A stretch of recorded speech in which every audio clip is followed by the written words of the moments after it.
میرا نبی فرماتے ہیں کہ اللہ رمضان میں سارے آسمان کے فرشتوں سے فرماتا ہے روزے رکھنے والوں کی دعا پر آمین کہو.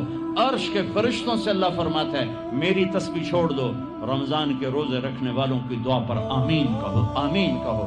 عرش فرش میں گونج اٹھتی ہیں میری دعائیں, میری صدائیں, میرے نوحے, میرے گریے ہلا دیتے ہیں.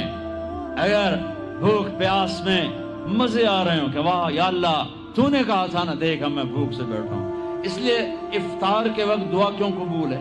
افطار کے وقت کھانا سامنے ہے, پانی سامنے ہے, اور آواز کان لگے ہوئے ہیں سائرن کی آواز پر, تو اللہ کہتا ہے یہ فرشتے, یہ میرے بندے, کھانا بھی سامنے ہے, پانی بھی سامنے, یہ کیوں نہیں کھا رہے, یہ کیوں نہیں پی رہے؟ بولو یا اللہ تیری محبت, میری محبت, چلو تم گواہ رہو.